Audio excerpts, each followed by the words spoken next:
first-class wicketkeeper and arguably the best Bermuda's ever produced. That's the way teammates and opponents alike regard the phenomenal talents of St. George's star wicketkeeper batsman Dennis Wainwright, who certainly left his mark on the Cup Match Classic. He was outstanding. He was by far the best wicketkeeper I've ever had, and I think Bermuda's ever had. He was outstanding as a wicketkeeper, batsman, and teammate.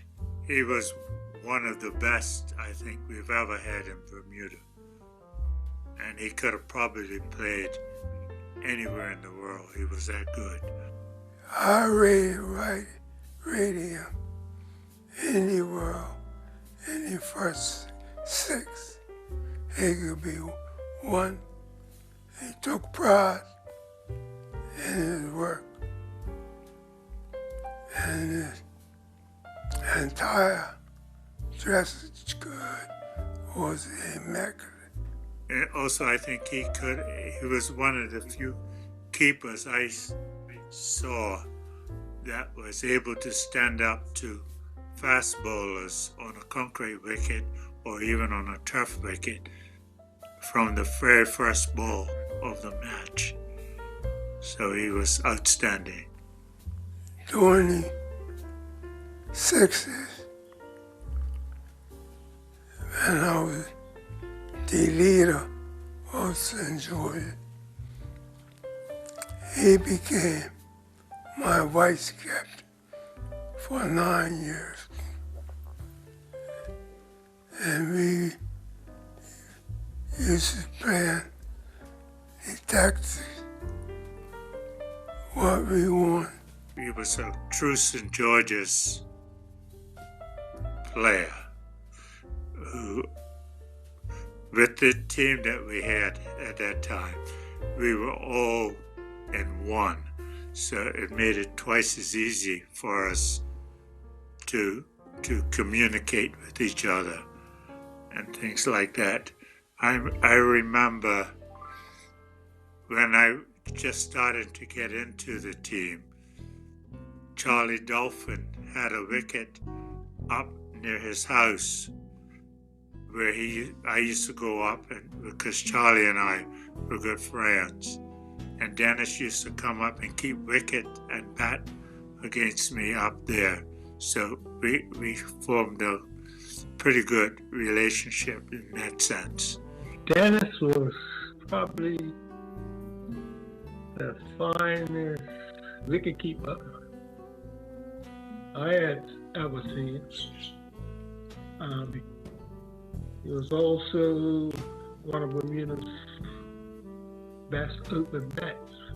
What I really appreciate about Dennis was that he would give you advice, on what to do when you were batting. I mean, I was 15 years old, so, he helped me a bit.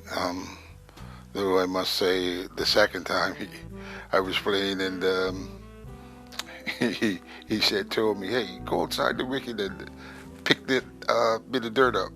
I looked at it, bro. I said to him, "You gotta be crazy." I said, and it's funny. Knowing Pop, you used to play for Somerset Eagles, and Somerset Bridge. He got Pop out that way one day. Told Pop go outside the crease and pick something up, and Pop put it done it. When you look, he picked the bells. I always admired him for his loving sport that brought us many victories. Wainwright also thrived on the football pitch as a goalkeeper. He was an integral figure in a young men's social club that won the FA Cup 3 times in a row and also earned a silver medal at the Pan American Games with the senior national team in the 1960s.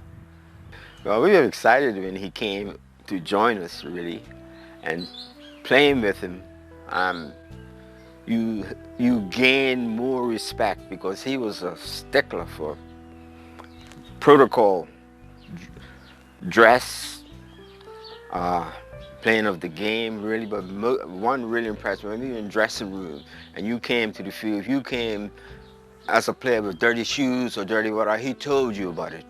Let's change that. And he came, all his gear, no problem with gear, always had his gear immaculate, you know. And that's one thing I really, you know, took from him in a way, in that he was particular about his gear, you know. And time, making time. If you're playing at 1:30, he don't want you coming in at 1:15. You know, you got to be doing by, say, 12:30 if you're playing 1:30, things like that. But he was stickler for time also. And again, immaculate gear sort of thing. So I played center half, he played goalkeeper, so he was always in my ear, directing me, as a goalkeeper should. He was the first one I saw coming up with that rolling, or that you were coming towards him and go to roll to you, sort of thing, to get the ball off your feet. And he was fearless in so many ways. You know. He was a great goalkeeper. I mean, at that time, we were playing, you know, they had 4 great goalkeepers in Bermuda at that time, and they were Dennis Wainwright, Sam Newsom, Doc Foot, Jennings, and Tango Burgess. I mean, any one of those keepers on their day were yards ahead of the other people that were trying to, you know, get in. You know, they were that good, you know, and it was a pleasure playing with him on the football field as well, because he was a very, very good goalkeeper. Doc Foot was the #1 keeper at the start of the 67 Pan American Games. And he and Dennis be up training early in the morning. Dennis would be skipping and doing his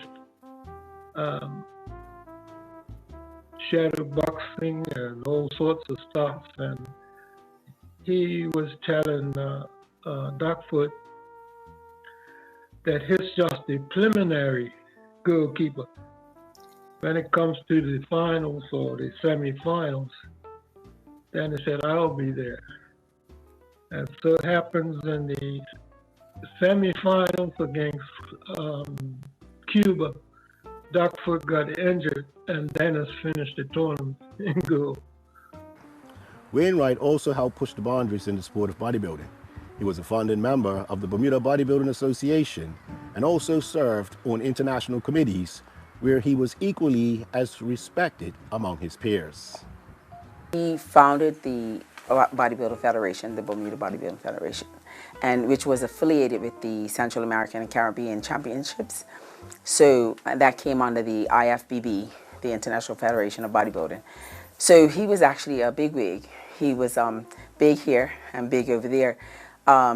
He was the vice president of the Central American and Caribbean and the regionals. I want to say he was president of the regionals, but he was such an icon. Like when we traveled, he was like a celebrity. Everybody from every Central American country knew him. He was just a big, a big force in the bodybuilding world. I really got to know him in 1992 when I did my first competition. And what stands out with Mr. Wainwright is that his passion for the sport, whatever he got into, he was very passionate about it. And his service was not for himself, it was always about the athlete. And he always wanted the best out of every athlete. He always wanted to make sure that they were elevated or they had the tools to go to the next level. He was so encouraging, like he was a mentor to me, but he was also a father figure. He gave me good advice, encouraged me all the time. Like I never felt like he didn't have my back when I was competing. And so I think with his influence, it allowed me to go as far as I did. But he was a generous man. He was just made sure, like I said, the athletes, and he was very passionate about his role as the vice president of the Central American Caribbean Championships.